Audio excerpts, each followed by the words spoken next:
बच्चों, कक्षा 1 हिंदी में आप सभी का स्वागत है। बच्चों, हम अपने पिछले वीडियो में पढ़ रहे थे अंग की मात्रा से शब्द यानी अनुस्वर। जैसा कि हमने सीखा कि अंग की मात्रा हम बिंदी लगा करके बनाते हैं या पढ़ते हैं। तो बच्चों, अंग की मात्रा वाले शब्द को हम अनुस्वर भी कहते हैं। अनुस्वर क्यों कहते हैं? क्योंकि हम अंग की मात्रा को जब उसका उच्चारण करते हैं तो अपने नाक और मुंह दोनों से बोलते हैं। मीन्स उसकी आवाज़ हमारे नाक और मुंह दोनों से आती है, इसलिए हम उसको अनुस्वर कहते हैं। और हमने अनुस्वर से बहुत सारे शब्द बनाए और बनाना सीखा, उससे संबंधित पाठ पढ़ा, कविता भी पढ़ी और हमने उसका अभ्यास कार्य भी किया।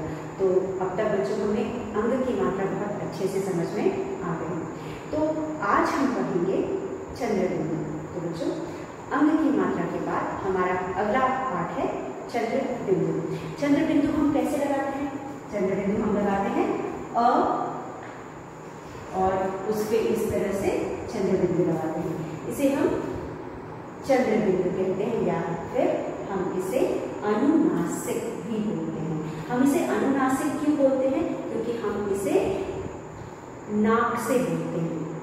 तो अगर हमें किसी भी व्यंजन पे या हम अंग की मात्रा लगा करके उसे पढ़ना है तो हम जो जब बोलेंगे तो जो ध्वनि हमारी नाक से आएगी। जैसे कि हम उदाहरण के लिए यहाँ पे स लिखते हैं, स के ऊपर अगर हम चंद्रबिंदु लगाते हैं और प, तो हम इसे पढ़ेंगे सा प।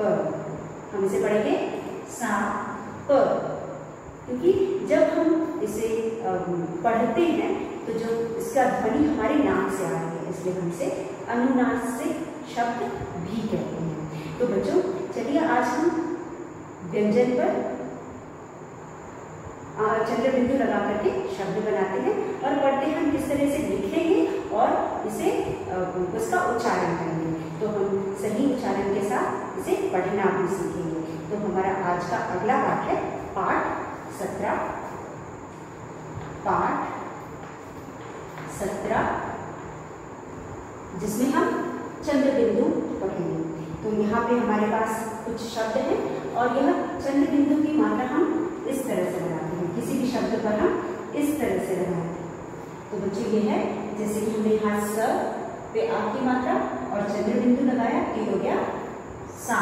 तो चलिए आगे भी हम कुछ और शब्द बनाते हैं और उसे लिखना और पढ़ना सीखते हैं। तो हमारे पास यहाँ पे हमारी पुस्तक में भी कुछ शब्द दिए गए हैं। कुछ हम पुस्तक से शब्द पढ़ेंगे और कुछ अपने मन से फिर चंद्रबिंदु लगा करके शब्द बनाएंगे। तो यहाँ पे हमारा पहला कुछ शब्द हमें यहाँ पे चित्रों द्वारा दिए गए हैं। तो पहले हम इसे पढ़ लेते हैं, फिर इन्हें लिखने और बोलना या उच्चारण, इसका सही उच्चारण हम सीखेंगे। तो सबसे पहले हमारे यहाँ पे है चांद। तो हम चांद को किस तरह से पढ़ेंगे? च पे आ की मात्रा, चंद्रबिंदु द, चांद। हम अपने नाक को दबा करके बोलेंगे तो उसका सही उच्चारण निकलेगा चांद। तो इसी तरह बच्चों हम यहाँ लिखेंगे च पे एक पाई यानी आ की मात्रा और एक चंद्रबिंदु और द। अब ये जैसा कि हम जानते हैं अनुनासिक शब्द है, तो इसकी जो ध्वनि निकलेगी वो हमारे नाक से निकलेगी। तो हम इसको पढ़ेंगे चांद। क्या पढ़ेंगे? चांद। तो अनुनासिक शब्द को हम अपने नाक से बोलकर पढ़ते हैं, इसलिए हम इसको जब हम अपनी नाक दबाते हैं तो हम उसका सही उच्चारण कर पाते हैं। उसके बाद अगला शब्द हमारा है, जैसा कि अभी हमने लिखा था, सांप। स पे आ की मात्रा, चंद्रबिंदु प, सांप। सांप। उसके बाद है ऊंट।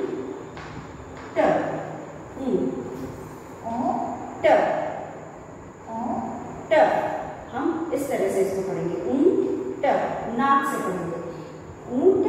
फिर उसके बाद है अंगूठी। अंगूठी। अंगूठी को कैसे पढ़ेंगे? अंगूठी। अंगूठी। अंगूठी, इस तरह से पढ़ेंगे। उसके बाद हमारे पास अगला शब्द है, और भी कई शब्द हैं, जैसे कि है बांसुरी, ब पे आ की मात्रा बां, स पे छोटे की मात्रा, र पे बड़ी की मात्रा, बांसुरी, बांसुरी। उसके बाद हमारे पास है बच्चों बोल बोलकर पढ़ो। यह शब्द जो भी हमने यहाँ पे लिखा, यह चित्रों द्वारा हमें दिखाया गया है। हमने इसे लिखना और पढ़ना दोनों सीखा। तो हम एक बार फिर इसका सही उच्चारण करते हैं।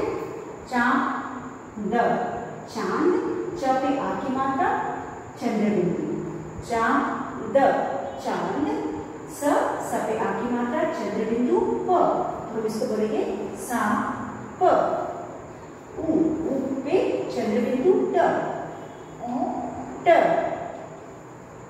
अ पे चंद्रबिंदु, अंगूठी, अंगूठी, अंगूठी। फिर बांसुरी, बांसुरी। तो बच्चों इस तरह से इन शब्दों को हम बोल करके पढ़ेंगे और लिखेंगे। तो चलिए हम अपना अगला अभ्यास करते हैं। अगले अभ्यास में हमारे पास है बोल कर पढ़ो। बच्चों जैसा कि हम जानते हैं, हम जब बोल करके किसी भी भाषा में हम शब्दों को बोल करके पढ़ते हैं तो हमें भाषा भी आती है और हमें शब्दों को लिखना और पढ़ना दोनों आता है। तो यहाँ पे जो शब्द हमें पुस्तक में दिए गए हैं, इन्हें हम बोल बोल कर लिखेंगे और पढ़ना सीखेंगे और लिखना भी सीखेंगे। तो यहाँ पे हमारे पास बहुत सारे शब्द दिए गए हैं। अब हम इनको बोल बोल करके लिख लिख करके पढ़ेंगे। जैसे कि हमारा बोल कर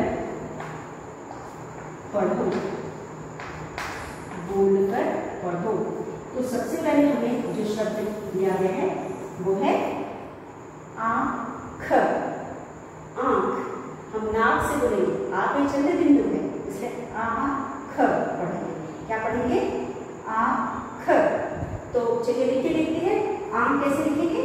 आ लिखेंगे, आ से आम वाला आ लिखेंगे, इसके ऊपर एक चंद्र बिंदु लगाएंगे और ख लिखेंगे। ये हो गया आँख। उसके बाद हमारे पास है प, प पे आ की मात्रा, चंद्र बिंदु, व, पाँव। पाँव का मतलब क्या होता है बच्चों? पैर। तो हम इसको कैसे पढ़ेंगे? पा व, पा व, इस तरह से पढ़ेंगे, पाँव। उसके बाद हमारा अगला शब्द है टांग, टांग। पैरों को हम टांग बोलते हैं। तो ट पे आ की मात्रा टा, चंद्र बिंदु ग, टांग, टांग, इस तरह से हम पढ़ेंगे। उसके बाद हमारे पास है प, प पे बड़ा की मात्रा पू, छ, चंद्र बिंदु। तो हम इसको पढ़ेंगे छ, छ, इस तरह से पढ़ेंगे। फिर उसके बाद हमारे पास है गा व, ग, ग पे आ की मात्रा गा व। अब गाँव को हम कैसे पढ़ेंगे? गा व, गा व। हम नाक से बोलकर पढ़ रहे हैं, इसलिए हम इसे अनुनासिक शब्द भी कहते हैं, अनुनासिक। और उसके बाद हमारे पास और भी शब्द कई हैं। वो है जैसे कि मूछ, म, मूछ कैसे लिखेंगे? मुंह, म पे बड़ा की मात्रा मुंह, चंद्र बिंदु छ, छ से छतरी वाला छ। तो हम इसको पढ़ेंगे हो छ, हो छ, मूछ। इसके बाद हमारे पास है गा व, ग, ग पे आ की मात्रा, चंद्र बिंदु व। इसको हम कैसे पढ़ेंगे? हम इसे पढ़ेंगे गा व, गा व, इस तरह से पढ़ेंगे गा व। उसके बाद हमारे पास है सूंड, स पे बड़े की मात्रा, सूंड, सूंड। अब हम इसको पढ़ेंगे स पे बड़े की मात्रा सूंड और चंद्र बिंदु। इसको पढ़ेंगे सूंड, सूंड, इस तरह से पढ़ेंगे। और उसके बाद हमारे पास है कुआं, क पे छोटी की मात्रा, चंद्र बिंदु आ। हम इसको पढ़ेंगे आ, कुआं, आ, कुआं। उसके बाद हमारे पास है कहाँ, कहाँ, कहाँ, कहाँ, कहाँ, कहाँ पे हाँ पे चंद्र बिंदु है तो हम पढ़ेंगे क हाँ, कहाँ, क हाँ, कहाँ। इस तरह से हम पढ़ेंगे। उसके बाद हमारे पास है 3 अक्षर वाले शब्द। 3 अक्षर वाले शब्द में हमारे पास है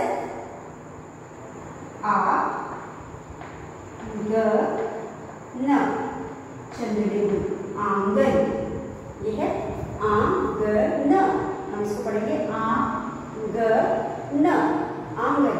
उसके बाद है हंसना, ह स ना। तो यहां हम पढ़ेंगे ह स ना, हंसना। इसको हम पढ़ेंगे ह स ना, हंसना। उसके बाद है आ व ला, आंवला। इसको पढ़ेंगे हम आ व ला, आ व ला, आंवला। उसके बाद दा त, फिर दा को हम पढ़ेंगे दा त, दांत, दांत, दांत। इस तरह से हम पढ़ेंगे। और उसके बाद हमारे पास कुछ और शब्द दिए गए हैं जिसे हम पहले हम इनको पढ़ लेते हैं, फिर आगे कुछ और शब्द हम लिखेंगे। तो पहला शब्द हमारा है आंख, पांव, टांग, पूंछ, गांव, मूंछ, गांव, सूंड, कुआं, कहाँ, आंगन, हंसना, आंवला, दांत। सबको हम नाक से पढ़ रहे हैं। जहां पर भी चंद्र बिंदु है हम जो चंद्र बिंदु की ध्वनि हमारे नाक से आ रही है इसे हम इसे अनुनासिक शब्द कहते हैं। तो बच्चों को कुछ और शब्द लिखते हैं, इसका पढ़ने और लिखने का अभ्यास करते हैं।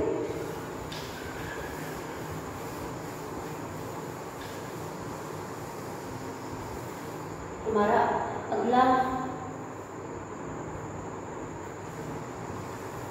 शब्द है ख।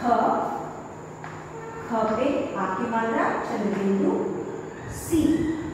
इसे हम पढ़ेंगे खांसी, खांसी। उसके बाद है क।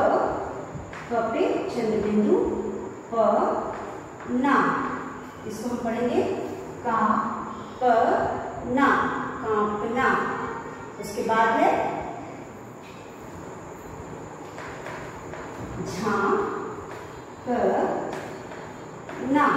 यहाँ पे झ पे आ की मात्रा, चंद्र बिंदु, झा, क, ना, झांकना, झा, क, ना, झांकना। उसके बाद है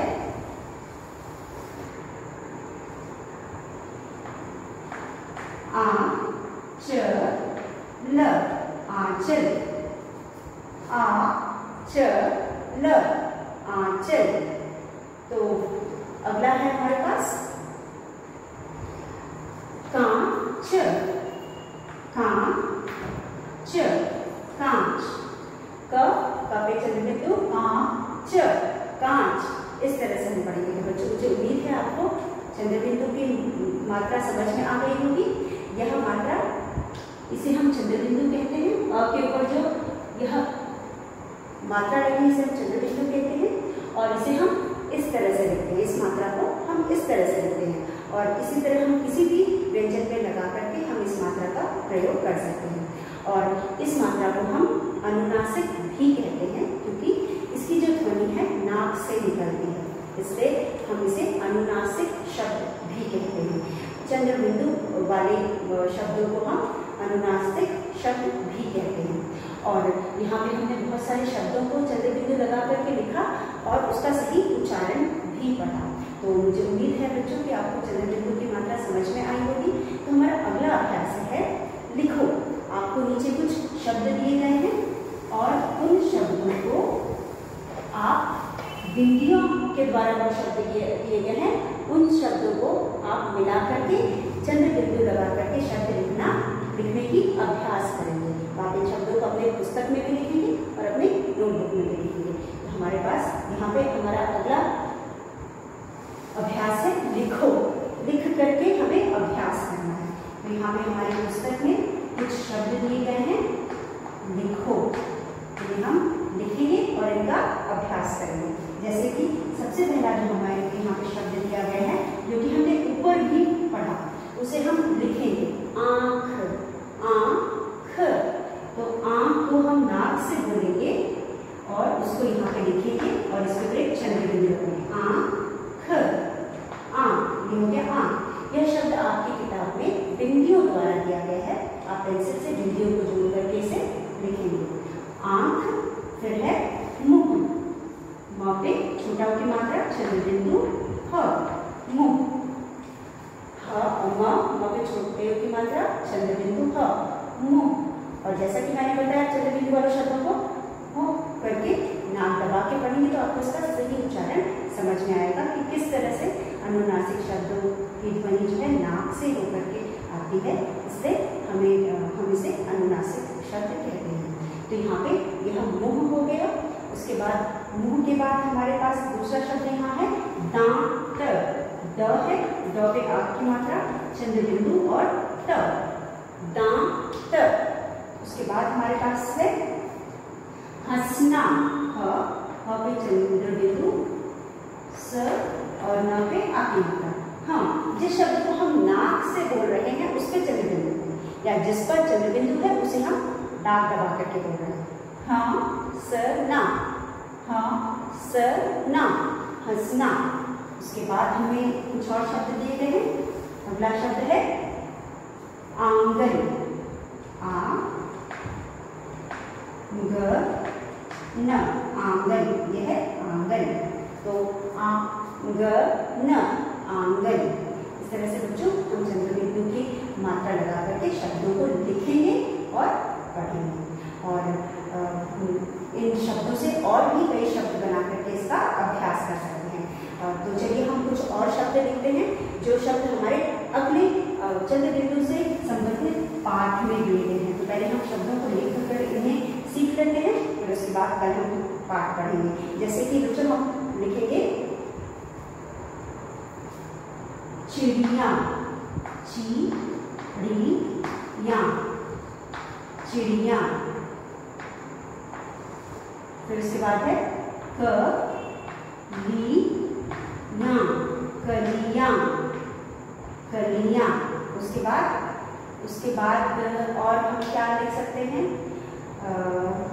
हमारे पास और संभाल, संभाल, संभाल। तितलियां, तितलियां। यह चंद्र बिंदु। चिड़िया, कलियां, संभाल, तितलियां, यह सब चंद्र बिंदु वाले शब्द हैं। यहाँ पर भी हमने चंद्र बिंदु लगा करके कुछ शब्द बनाए। उसके अलावा हम यहाँ पे और भी कुछ शब्द बना सकते हैं। जैसे कि हमारे पास है भंवरे। भंवरे, भंवरे। इसको भी हम भंवरे, तो हम इसको पढ़ेंगे चिड़िया, चिड़िया, कलियां, संभाल, तितलियां। इस तरह से हम इनको पढ़ेंगे। भंवरे।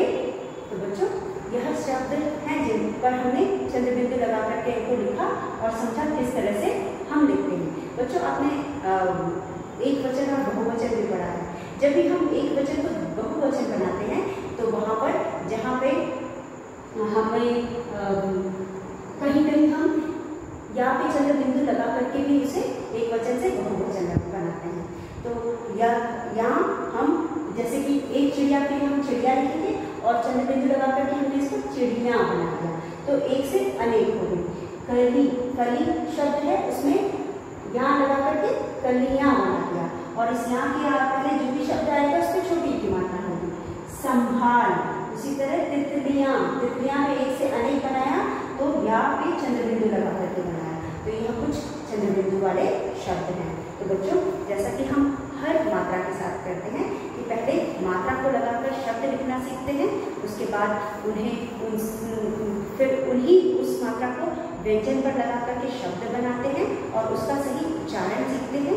उसके बाद हम उस मात्रा से संबंधित पाठ पढ़ते हैं। तो आज जो हम यहाँ पे अगला पाठ पढ़ने जा रहे हैं वह है पाठ 17 मंगरू। तो बच्चों चंद्रबिंदु से संबंधित जो हमारा आज का पाठ है वह है मंगरू। मंगरू, मंगरू। तो बच्चों हमारा पाठ है चंद्रबिंदु से संबंधित, जिस पाठ में हम चंद्र बिंदु लगा करके शब्द सीखेंगे या यहाँ पे चंद्र बिंदु वाले शब्दों का प्रयोग करेंगे। तो बच्चों पहले हम एक बार पाठ को पढ़ लेते हैं, उसके बाद हम पाठ को समझेंगे। मंगरू। सुबह का समय था, चिड़िया चहचहा रही थी, भंवरे धूम धूम करते घूम रही थी, फूलों पर तितलियां मंडरा रही थी। मंगरू पेड़ के नीचे मुंह फुलाए बैठा था। माँ ने उसे कुएं से पानी लाने को कहा था, वह नहीं गया। माँ ने उसे खाना नहीं दिया। मंगरू को सामने से एक ऊंट आता दिखाई दिया, साथ ही एक आदमी लंगड़ाता आ रहा था।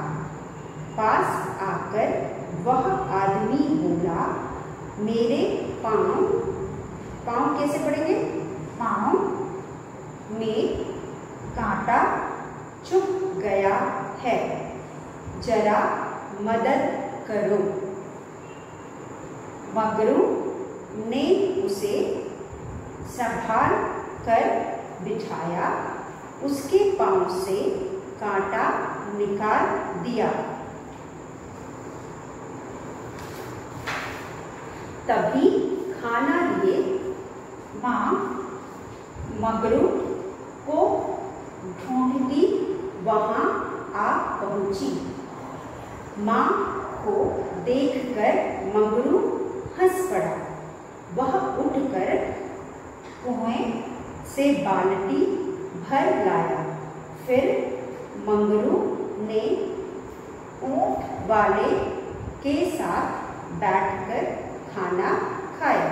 तो बच्चों यह था पाठ। चलिए समझते हैं इसमें क्या हुआ। इस पाठ में हमने बहुत सारे ऐसे शब्द देखे जिसमें चंद्र बिंदु की मात्रा है, जैसे कि मंगरू, चिड़िया, धू धू, तितलियां, मंडरा, फिर मुंह, कुएं, माँ, ऊंट, लंगड़ाता, कांटा,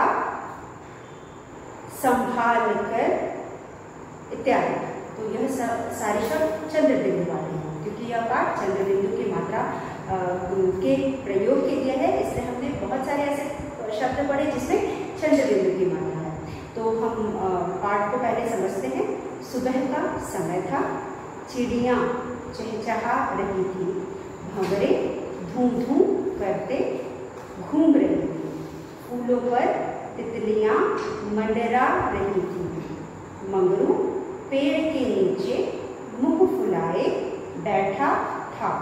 माँ ने उसे कुएं से पानी लाने को कहा था। तो बच्चों पहले अनुच्छेद में कौन सा मौसम था? सुबह का मौसम था। तो सुबह के मौसम, सुबह सुबह अगर आप बाहर निकले घर से तो आपको चारों तरफ बहुत ही सुहावना मौसम रहता है, क्योंकि सुहावना का मतलब जो मौसम बहुत हमें अच्छा लगता है, ना बहुत गर्मी होती है बल्कि कुछ ठंडी ठंडी सी हवाएं चल रही होती हैं और बहुत ही अच्छा सा महसूस होने वाला मौसम होता है और बहुत ताजगी महसूस होता है, क्योंकि हम रात भर सो करके सुबह उठे होते हैं, और जो चिड़िया बहुत ही शांति होने की वजह से चिड़ियों के चहचहाने की आवाज़, चिड़ियों के चहचहाने का मतलब होता है चिड़ियों की आवाज़, जो शायद दिन में हमें शोर शराबे में यह सारी आवाज़ें हमें न सुनाई दें। तो सुबह सुबह जब बहुत शांति होती है और प्रदूषण या फिर जो मोटर गाड़ी है इसकी आवाज़ नहीं होती है, तो उस समय इन चिड़ियों की आवाज़ हमें बहुत अच्छे से साफ सुनाई देती है, तो हमें बहुत ही अच्छा लगता है। तो यहाँ सुबह का मौसम था, जैसा कि हम सोच सकते हैं, अनुमान लगा सकते हैं कि कैसा मौसम रहा होगा। सुबह उठ करके अगर कभी हम बाहर घर के निकलते हैं तो बहुत ही अच्छा सा हमें लगता है, क्योंकि मौसम भी बहुत सुहावना उस समय होता है, ठंडा ठंडा मौसम होता है, और जो चिड़िया है उनकी आवाज़ भी साफ सुनाई देती है, क्योंकि शोर शराबा नहीं होता है और चारों तरफ सन्नाटा शांति रहती है। तो हम बहुत सारी चीज़ें हमें सुनने या देखने को मिलता है जो कि हमें शायद दिन के बाकी हिस्से में हम नहीं सुन पाते हैं। और मौसम भी बहुत अच्छा होता है, तो सब देख करके बहुत ही अच्छा सा लगता है और हमें हमारे मन को भी बहुत अच्छा महसूस होता है। और चिड़ियों के अलावा भंवरे, जैसा कि हम जानते हैं, जहाँ कहीं भी फूल होते हैं और पौधे होते हैं, खुशबू फूलों की होती है, वहाँ भंवरे भी मंडराते रहते हैं। और भंवरे कैसी आवाज़ निकालते हैं? धूं धूं करती हुई आवाज़ निकालते हैं। तो यहाँ भंवरे भी जो है घूम रहे हैं, मतलब आसपास जो फूल हैं उन पे मंडरा रहे हैं। फूलों पर तितलियाँ भी मंडरा रही हैं। भंवरों के अलावा जो फूल हैं, जैसा कि हम जानते हैं, फूल तितलियाँ और भंवरे हमें फूलों के आसपास ही नजर आते हैं, क्योंकि इन दोनों का मुख्य भोजन फूल का रस ही होता है। तो रस को पीने के लिए, अपना भोजन फूलों से प्राप्त करने के लिए या लेने के लिए यह फूलों के आसपास ही मंडराते रहते हैं। तो जरा आप सोचिए कि कितना अच्छा लग रहा होगा जब सुबह सुहावना मौसम है, उसमें चिड़ियों की चहचहाने की आवाज़ आ रही है और तितलियों के फूलों में मंडराने की आवाज़ निकालने की आवाज़ आ रही है, और उसके बाद उन्हें देख करके भी बहुत अच्छा लग रहा होगा। तो ऐसा ही कुछ मौसम था। आप यहाँ चित्र में भी देख सकते हैं कि फूल हैं, उन पे भंवरे हैं, चिड़िया भी आसपास हैं और तितलियाँ भी मंडरा रही हैं। तो मंगरू कौन है? मंगरू एक बच्चा है जो पेड़ के नीचे मुंह फुलाए बैठा है। बच्चों, आप भी कभी न कभी अपने मम्मी से नाराज़ होते होंगे या घर में किसी और सदस्य नाराज़ होते होंगे तो मुंह फुला करके बैठ जाते होंगे, और तब तक मुंह फुलाए रहते होंगे जब तक कि आपकी बात नहीं मानी जाती है। तो यहाँ पर भी जो बच्चा है उसका नाम है मंगरू। वह भी शायद अपनी माँ से नाराज़ होकर के घर से बाहर जाकर पेड़ के नीचे मुँह फुलाकर बैठा हुआ है। तो माँ ने उसे क्यों मुँह फुला करके बैठा है? कि माँ ने उसे कुएं से पानी लाने को कहा, तो उसने मना कर दिया, वह नहीं गया। माँ ने उससे, तो जब वह पानी लेने नहीं गया, मतलब माँ की उसने बात नहीं मानी। माँ ने भी कहा कि तुमको खाना नहीं मिलेगा। तो यहाँ पे हमारे साथ भी कई बार ऐसा होता है कि हमें कुछ माँ कहती है, हम नहीं करते हैं, तो माँ कहती है कि हम भी तुम्हारी बात नहीं मानेंगे, या फिर हम भी तुमको खाना नहीं, मतलब जो भी माँ के वश में होता है उन चीज़ों की धमकी देकर माँ कहती है हम भी तुम्हारे लिए ये काम नहीं करेंगे। तो यहाँ माँ ने क्या कहा कि अगर तुम कुएं से पानी नहीं लेकर आओगे तो हम भी तुम्हें क्या करेंगे, तुम्हें खाना नहीं देंगे। उसके बाद मंगरू को, इसीलिए शायद मंगरू मुँह फुला करके पेड़ के नीचे जा करके बैठा हुआ था।